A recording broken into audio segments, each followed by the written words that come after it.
Thank you, Kim and Cami. Welcome to Big Time Paranormal. My name is Larry Gonzalez, and I am very grateful to be here with you. I'm very grateful Worldwide Paranormal Network to give me this opportunity to be here with you.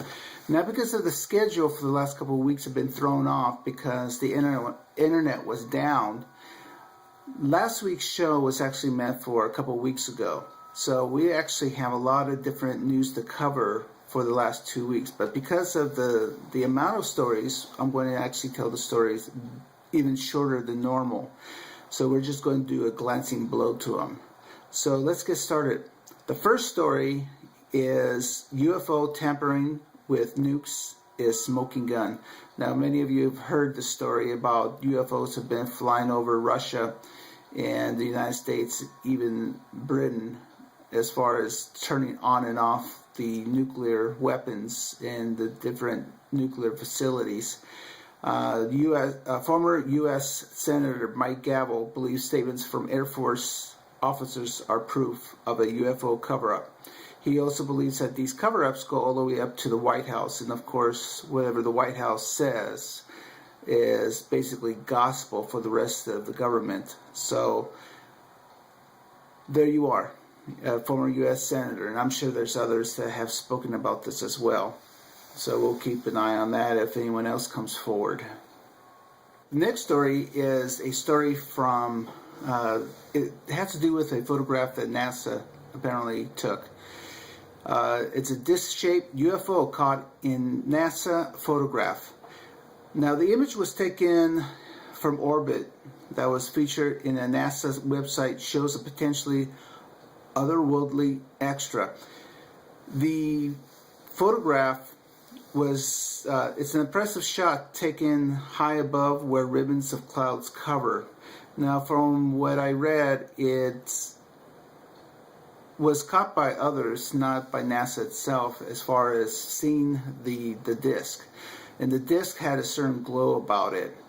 Of course, you have those that are true believers saying exactly what it is, UFO, and then there's the skeptics that say no, it's lens flare, amongst other things. But it was apparently something that caught the astronauts' attention when they originally took the photograph. Of course, again, whatever the government says it is, that's gospel. So whether it is or not a UFO, we don't know, but we shall keep an eye on it. The next story is out of Canada. Canadian UFO sightings doubled in 2012. Based on the reports that they've been getting, they have noticed that they have documented, in 2012, they documented 1,981 cases, which is double that of the previous year of 981. Now, this is reports that were taken by the government, the police, and so on. The only places that seems to have not gotten much recognition as far as UFOs is Saskatchewan and Prince Edward Island. So the sightings have been increasing as time has gone by in Canada. I wonder if it's the Canadian bacon they like. I don't know. Now, the next story is about pop star Miley Cyrus. Now, on Big Time Paranormal on Facebook, I had listed a bunch of different actors and singers that had paranormal experiences, and Miley Cyrus was one of them. She had said that this happened in London. She apparently rented a place, an apartment there, that was formerly a bakery at one time. And the idea that she rented it there was because she was touring Europe, and if she had to go to Ireland, she would be able to come back and get some sleep and so on. Well, her younger sister apparently was taking a shower, and the water suddenly got hot, but the knob had not changed. Well, you could probably say, well, that was faulty plumbing or whatever. But Miley Cyrus also had said that one time she was taking a shower and she could see a little boy sitting on the sink with his legs dangling, swinging back and forth, which freaked her out. She had all kinds of other things going on there. but it was enough to scare her to actually move out of the apartment and move somewhere else. Now, this was a story that she had told in Ellie magazine, and like I said, I had posted a bunch of other stories to go with, like Paul McCartney having the experience with possibly John Lennon in the studio with them when they, years after they had John Lennon had died. Sting was another one, amongst others. So there you go. Now the next story, I know there's a lot of controversy about this. Everybody that follows the psychic community knows the name Sylvia Browne. Now, as many of you know, there was three young women that had disappeared years ago, and no one had seen them. Well, it was recently that they had been discovered. One of the women were able to get a neighbor to help them, that he did not know that they were even there. But unfortunately, Sylvia Browne had told the one of the mothers, Luana Miller, that her daughter was actually dead 10 years ago. Now you can look it up on YouTube for yourself to see the actual show. Unfortunately, because she had told Mrs. Miller that her daughter was dead, the mother went home and she took all her daughter's stuff out of the room, gave it away, and as time went by, she eventually died herself. Many believe she died of a broken heart, which, you know, I can't imagine how her heart was just destroyed by Sylvia Browne telling her this. So the young women that disappeared, unfortunately, the daughter of Mrs. Miller will never see her mother, and that's a tragedy, and I'm very, very sorry that this happened. And I know there's been other things that Sylvia Browne has talked about. I heard the live broadcast on Coast to Coast about some minors, and I don't want to go into it. You guys are big boys and girls. You can figure out what you think of Sylvia Browne. I have my personal opinion, but my personal opinion is my personal opinion. It's not yours. You decide for yourself what she's about. Okay, the next story has to do with the JFK conspiracy. Now, I'm not big on conspiracies. They give me a headache. You know, who shot who killed whom. You know, the government's doing this, the government's not doing that. Alex Jones. I respect him. He does really hard work, but he scares me. And not because, if 1% of what he says is true, scares me. Anyway, this goes back to the JFK conspiracy. As you know, the JFK conspiracy, there's a lot of conspiracy. Was it the CIA? Was it the mafia? Was it who knows who? There's even a small belief that JFK is still alive, hiding somewhere. But with that being said, the one thing that really caught my attention about this was, according to the AP GFK survey conducted in mid-April, 59% of Americans think multiple people were involved in a conspiracy to kill the president, while 24% think Oswald acted alone, and 16% are unsure. A 2003 Gallup poll found that 75% of Americans felt there was a conspiracy. Now, they also said that the belief that Oswald acted alone is still very, very high. So there you go. Okay, the next story, we're going to go into a little bit more science. The sun unleashes strongest solar flares in 2013. Now, these are solar flares that have been happening around May 12th and so on.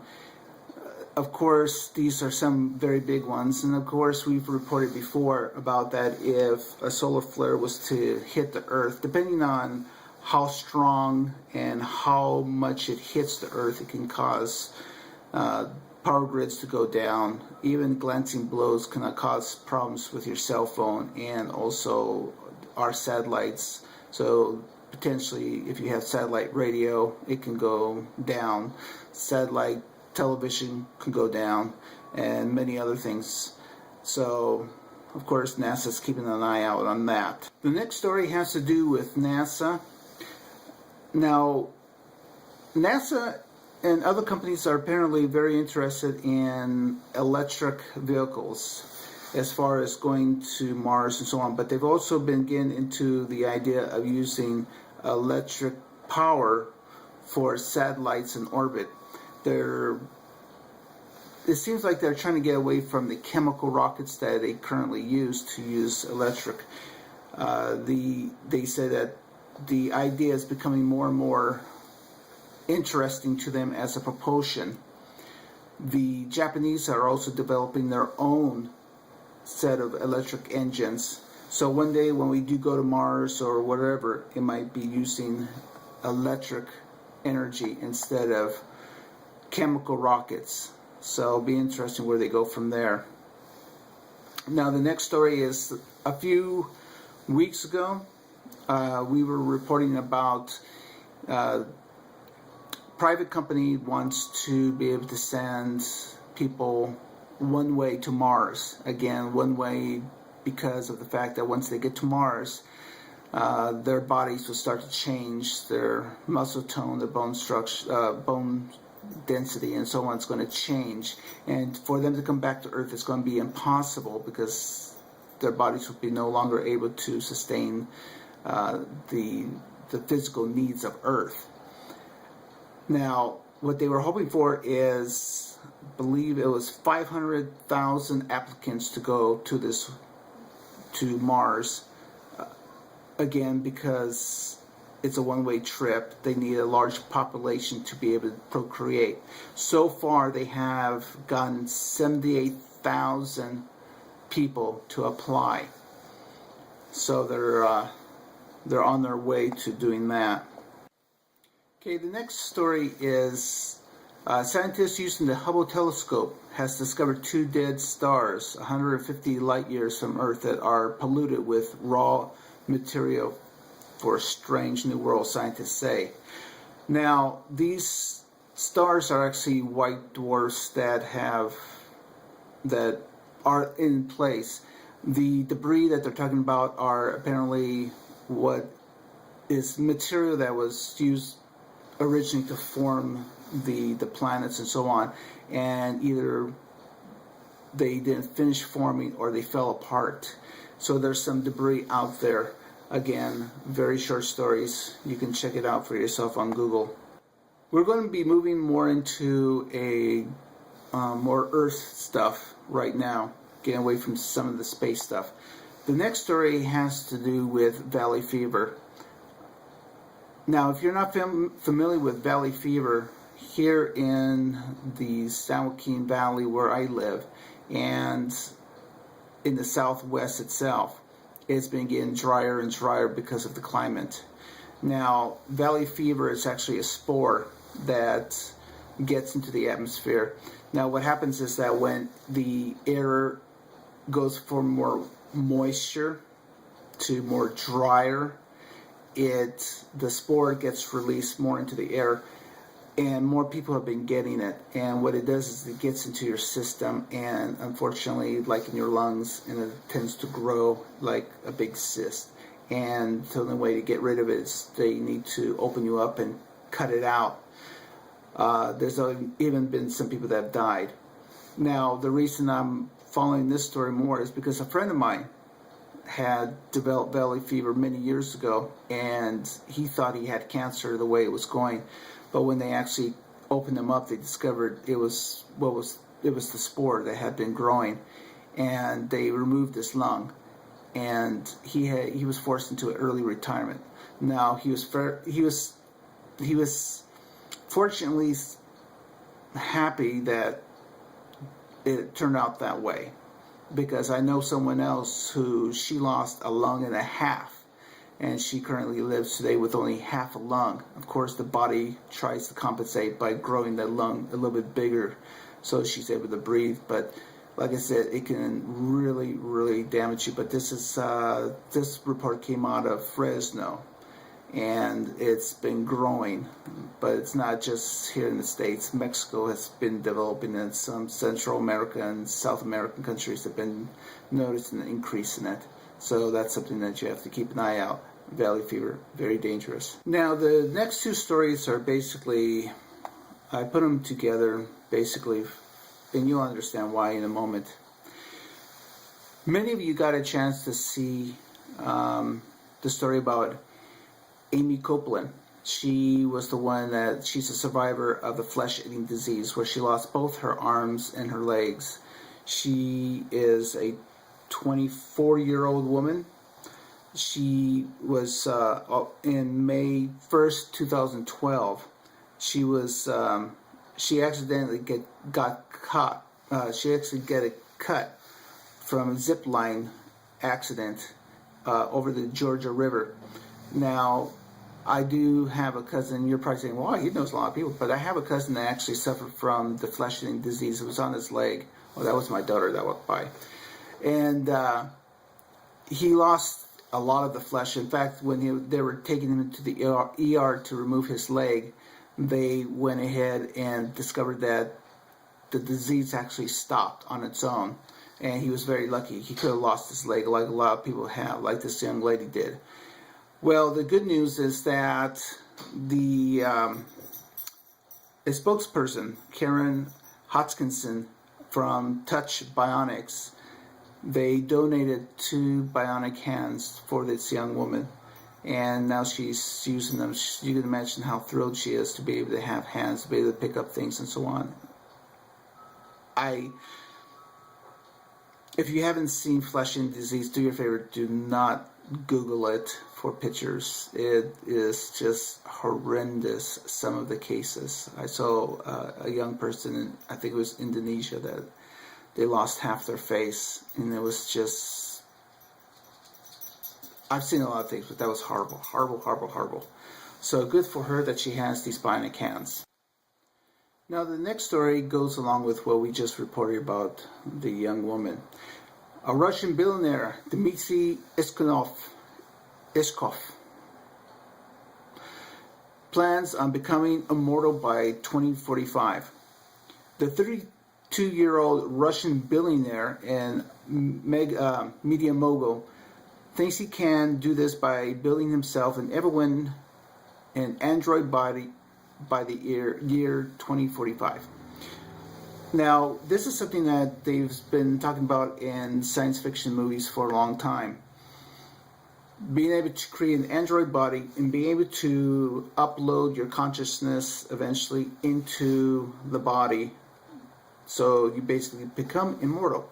And that's what this gentleman has decided that he would like to be able to pursue. Now, you might be thinking, well, how realistic is this? It's apparently very realistic, because he has gotten some of the best minds out there telling him it is possible. He even spoke to the Dalai Lama, who gave him the blessing to try this.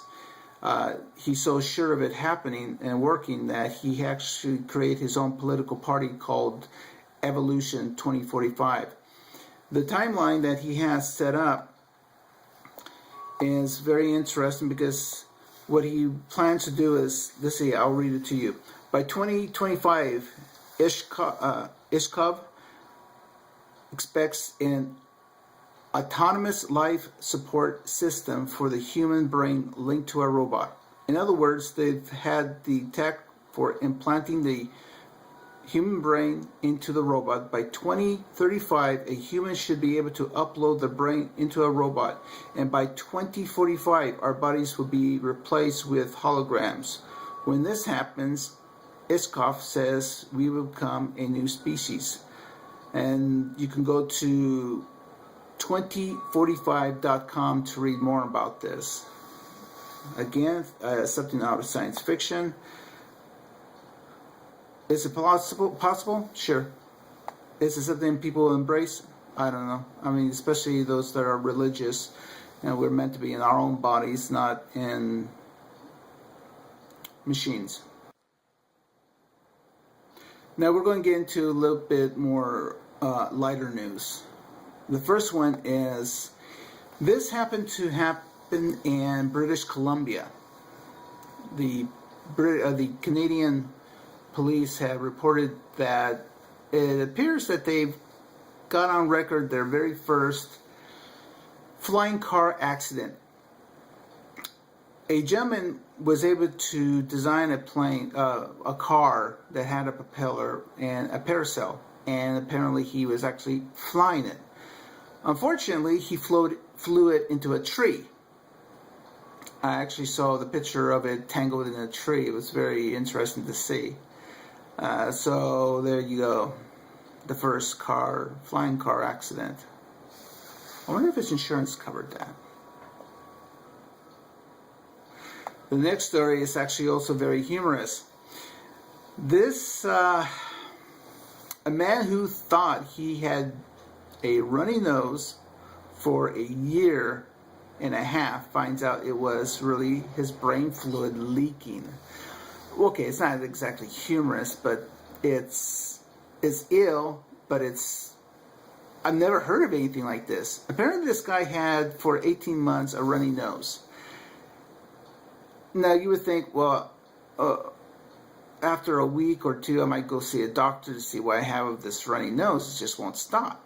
Well, it turned out that it wasn't allergies, it wasn't a cold, it wasn't anything like that. He apparently was losing brain fluid. His brain fluid was coming out of his nose. And they were saying that apparently that your body produces enough fluid for your brain to keep it moist and so on every day. And this poor Arizona man was constantly losing his fluid, and it was very embarrassing for him because sometimes he couldn't get the tissue out in time to blow his nose or whatever, and he would drip fluid or whatever, and he would be embarrassed. I can imagine why. But anyway, they went ahead and went in and they actually repaired the hole in the membrane that caused the leakage, and they were able to fix it, so good for him. But I can't imagine brain fluid. So our final story, it comes from Zimbabwe. Dead man comes back to life at his funeral. Mourners attending a funeral in southern Zimbabwe were shocked when the man that they had come to bury returned from the dead. The gentleman, his name is Brighton Dima Zenith, 34 years old. Now, what happened was that as the family and friends were mourning him, and he was in the casket, obviously the lid was still open, thank goodness. They noticed that his legs were twitching and everything, and they went ahead and realized that he was still alive. They called for an ambulance. They took him to the hospital where he recovered. The poor man reported that he didn't remember when he had died and all that. But thank goodness they didn't put the casket together and put him in the ground, because he would have woke up. Well, he would have woke up dead because he would have been able to get out. So the poor guy, good thing that somebody knows that his legs were twitching, that he was still alive. And that's it for the news. Okay, we're going to be talking about conventions now. The first one I have made it available on Facebook on Big Time Paranormal about this convention. Now, many of you know the name Ryan Buell from Paranormal State. He's putting on apparently he does a summer camp, but it's a Camp Paranormal summer season. This is June 7th through the 13th. Now, you'll see the link in the bottom here. You have a choice, basically. You can either go for just a 4-day event, or you can go for an entire week. It depends on you, but he'll be there, and they'll have different kind of programs as far as. This is going to be June 7th through the 13th, and Parkton, North Carolina. So again, we're going to have the link for you at the bottom here so you can see it for yourself, especially if you're a fan of his. Okay, the next convention is actually UFO. This one's 2013 Symposium on Official and Scientific Investigations of UAP. This is going to be a 2-day event at the Greensboro War Memorial Auditorium located in Greensboro, North Carolina, June 29th through the 30th. Due to time, I don't want to get into too much time, but you can find the links right here, and I'm sure you can Google it and find it for yourself. So that's it for the conventions. Now, because of the time restraints, we're just going to end it right there. I just want to thank you, each and every one of you, for being there for Worldwide Paranormal Network. Also for my Facebook page, Big Time Paranormal. Remember, if you have any conventions or even stories that you find interesting, let us know. We'll be more than happy to get it out there for you. So into next week, remember, today is your day. Go out and make it happen, and we'll see you next week. Thank you.